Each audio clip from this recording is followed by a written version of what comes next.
إن الحمد لله نحمده ونستعينه ونستغفره ونعوذ بالله من شرور أنفسنا وسيئات أعمالنا من يهد الله فهو المهتد ومن يضلل فلن تجد له وليا مرشدا وأشهد أن لا إله إلا الله وحده لا شريك له وأشهد أن محمدا عبده ورسوله لا نبي بعده اللهم صل وسلم وزد وبارك على نبينا محمد وعلى آله وصحبه وسلم تسليما كثيرا يا أيها الناس أوصيكم ونفسي بتقوى الله فقد فاز المتقون كما قال الله تعالى يا أيها الذين آمنوا اتقوا الله حق تقاته ولا تموتن إلا وأنتم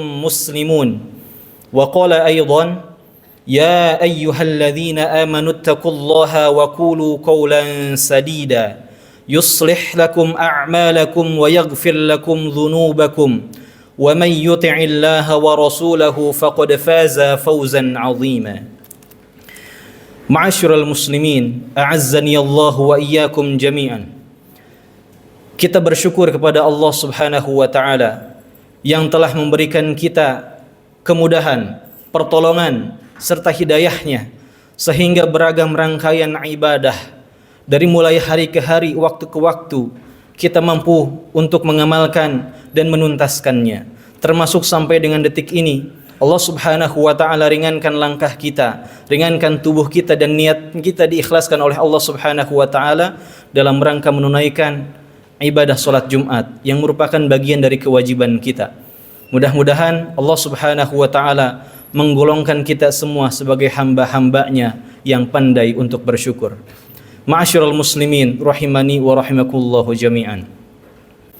Terdapat sebuah fenomena, bahkan fenomena tersebut dijelaskan oleh Allah Subhanahu wa Ta'ala di dalam Al-Qur'anul Karim, di mana fenomena tersebut menyinggung sebuah kaum, yaitu orang-orang Yahudi, di mana orang-orang Yahudi oleh Allah Subhanahu wa Ta'ala dicela dikarenakan orang-orang tersebut diberikan oleh Allah Subhanahu wa Ta'ala sebuah amanah, yaitu berupa kitab suci Taurat. Orang-orang Yahudi oleh Allah Subhanahu wa Ta'ala diberikan kitab Taurat, namun ketika mereka ditanya, mereka tidak tahu isinya. Ketika ditanya, mereka tidak tahu apa yang terkandung di dalam ayat-ayatnya. Ketika ditanya, mereka tidak sempat, bahkan tidak mampu untuk mengamalkan isi kandungan yang terdapat di dalamnya. Maka orang-orang Yahudi tersebut digelari oleh Allah Subhanahu wa Ta'ala sebagai orang-orang yang mirip dengan seekor keledai. Sehingga fenomena tersebut dijelaskan oleh Allah Subhanahu wa Ta'ala di dalam surat Al-Jumu'ah.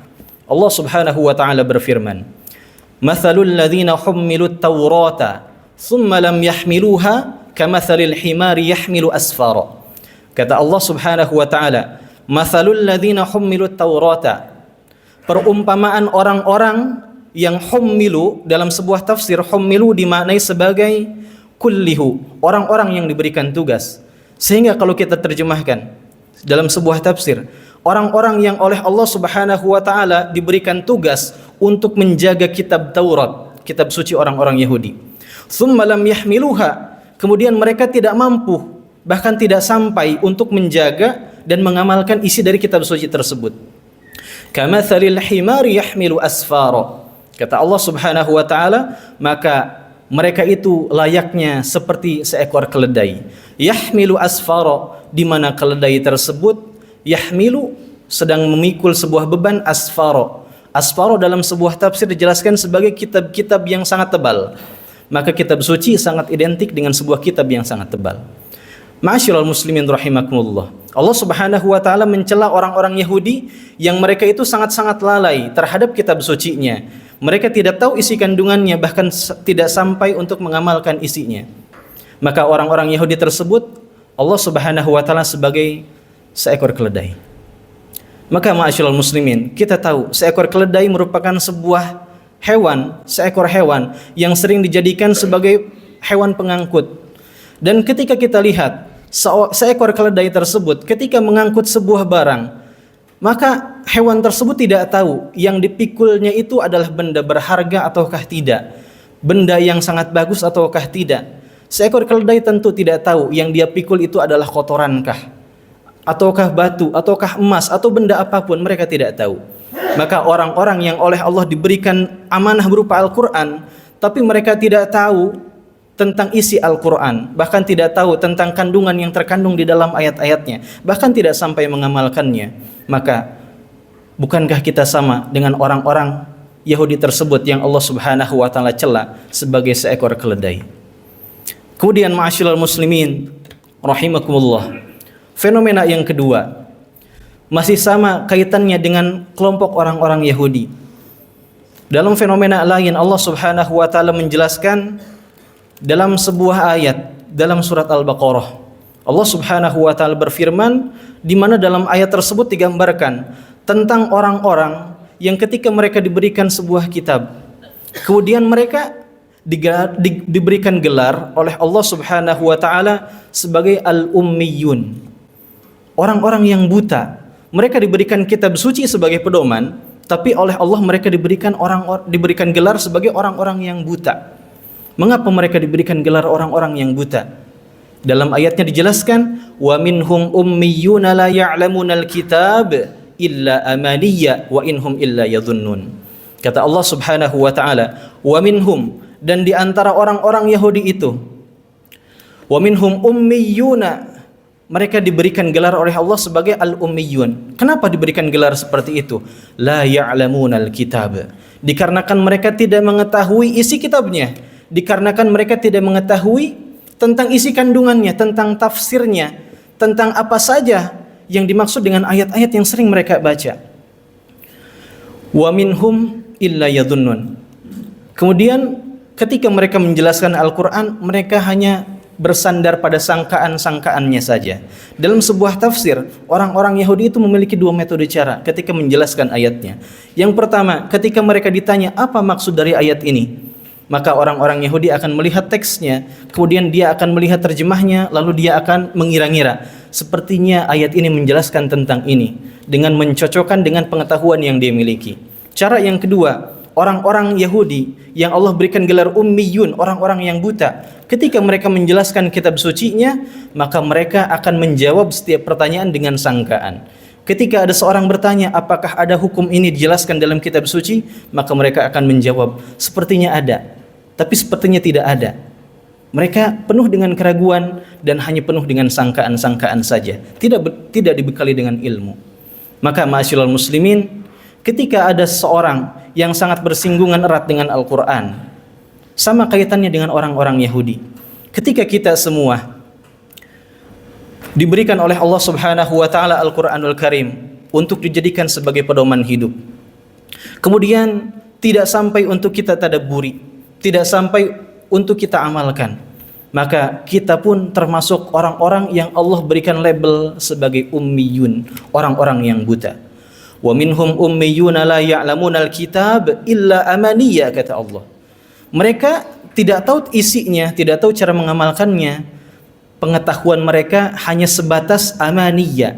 Dalam tafsir Al-Baghawi dijelaskan al-amaniyah hiya at-tilawah umniyah. Al-amaniyah yaitu orang-orang hanya mampu membacanya saja secara tekstual, tapi tidak mengetahui isi kandungannya tentang apa.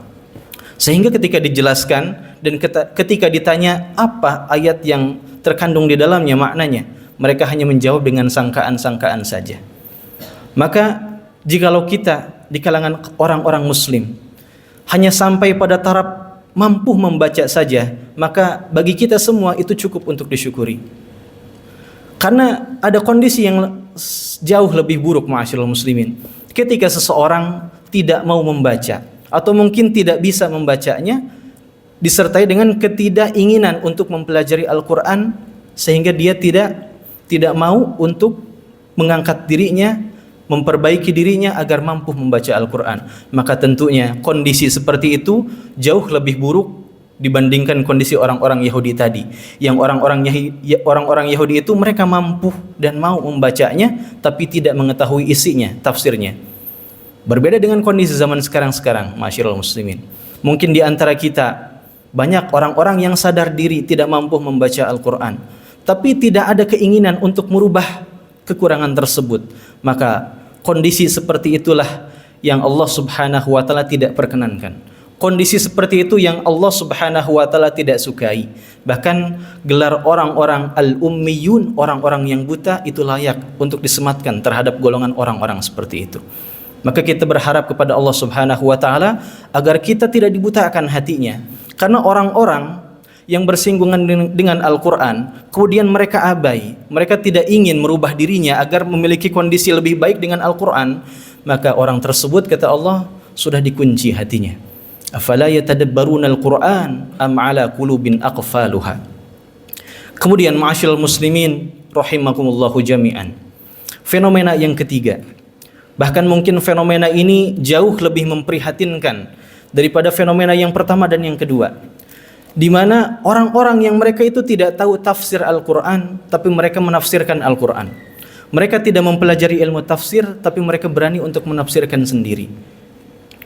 Bahkan sampai mereka membuka forum-forum pengajian, mereka menyebarkan dakwahnya di berbagai media tanpa didasari dengan keilmuan yang kompeten. Maka ma'asyiral muslimin, kondisi seperti itu jauh lebih memprihatinkan dan dampak kerusakannya jauh lebih besar.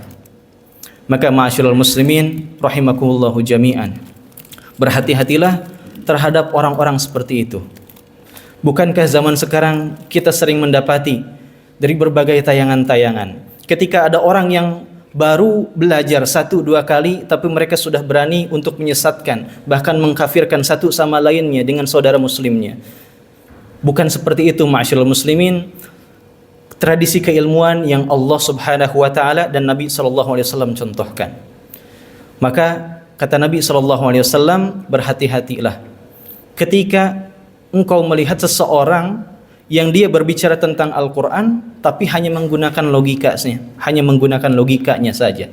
Mereka mencatut satu ayat, kemudian dia melihat terjemahan dari ayat tersebut, lalu dia kembangkan dari terjemahan tersebut menggunakan logikanya dan pengetahuan yang dia miliki. Itu bukanlah tradisi keilmuan yang baik. Maka ma'asyiral muslimin, hendaklah kita belajar tentang Al-Quran terhadap guru-guru yang baik dengan sanad keilmuan yang sampai kepada Nabi sallallahu alaihi wasallam. Kemudian ma'asyiral muslimin, terdapat sebuah riwayat dari Nabi sallallahu alaihi wasallam di mana riwayat tersebut merupakan riwayat sahih, dan ini menjadi sebuah kewaspadaan untuk kita semua. Barangkali itu terjadi di lingkungan kita, atau mungkin diri kita sendiri pelakunya, atau mungkin kita pernah melihat sebuah kondisi seperti itu. Nabi SAW dalam sebuah riwayat dijelaskan, sayati 'alan nasi sanawatun khadda'at.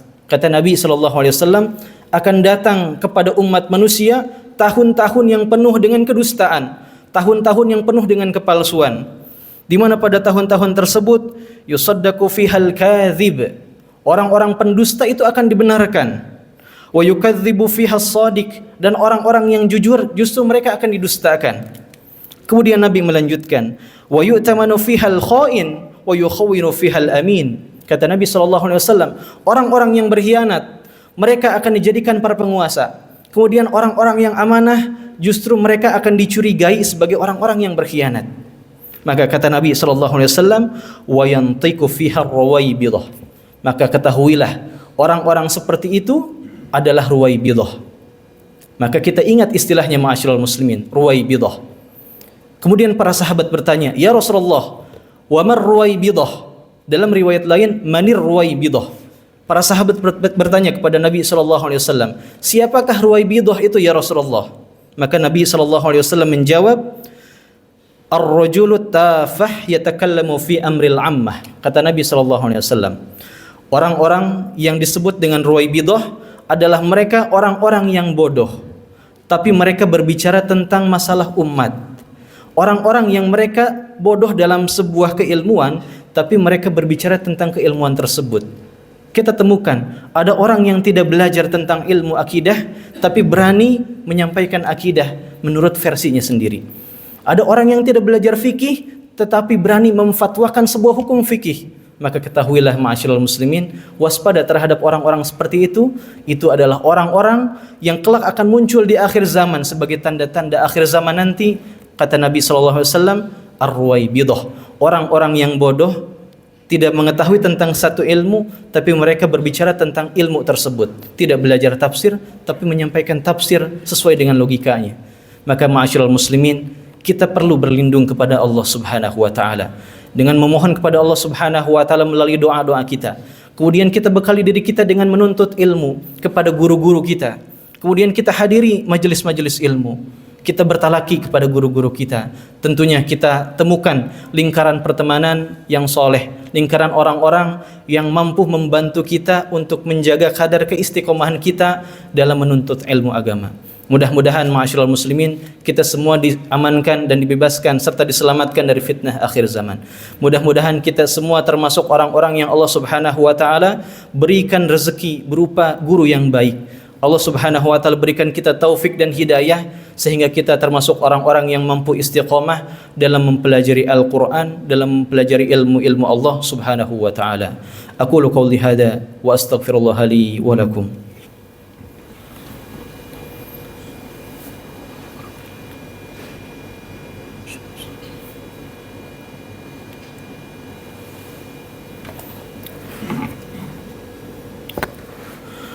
Alhamdulillahilladzi wakafa. Assalatu wassalamu ala nabiyyina al-mustafa wa ala alihi wa sahbihi ahli sidqi wal wafa. Ashhadu an la ilaha illallah wahdahu la sharika lah wa ashhadu anna Muhammadan abduhu wa rasuluhu la nabiyya ba'dah. Allahumma salli wa sallim ala nabiyyina Muhammadin wa ala alihi wa sahbihi wa sallimu tasliman katsira. فيا عباد الله أوصيكم ونفسي بتقوى الله وطاعته لعلكم ترحمون ولا تموتن إلا وأنتم مسلمون. قال الله تعالى في كتابه العزيز: يا أيها الذين آمنوا اتقوا الله ولتنظر نفس ما قدمت لغد واتقوا الله إن الله خبير بما تعملون. ثم قال الله تعالى: إن الله وملائكته يصلون على النبي يا أيها الذين آمنوا صلوا عليه وسلموا تسليما. اللهم صل على محمد وعلى آل محمد كما صليت على إبراهيم وعلى آل إبراهيم وبارك على محمد وعلى آل محمد كما باركت على إبراهيم وعلى آل إبراهيم في العالمين إنك حميد مجيد. اللهم اغفر للمسلمين والمسلمات والمؤمنين والمؤمنات الأحياء منهم والأموات إنك سميع قريب مجيب الدعوات يا قاضي الحاجات. اللهم أعز الإسلام والمسلمين، اللهم أذل الشرك والمشركين، اللهم دمر أعداءك أعداء الدين، اللهم انصر من نصر الدين. اللهم اغفر وارحم إخواننا المسلمين في فلسطين وفي كل مكان إنك على كل شيء قدير. ربنا ظلمنا أنفسنا وإن لم تغفر لنا وترحمنا لنكونن من الخاسرين. ربنا هب لنا من أزواجنا وذرياتنا قرة أعين واجعلنا للمتقين إماما. ربنا آتنا في الدنيا حسنة وفي الآخرة حسنة وقنا عذاب النار. عباد الله، إن الله يأمر بالعدل والإحسان وإيتاء ذي القربى وينهى عن الفحشاء والمنكر والبغي يعظكم لعلكم تذكرون. فاذكروا الله العظيم يذكركم واشكروه على نعمه يزدكم ولذكر الله أكبر.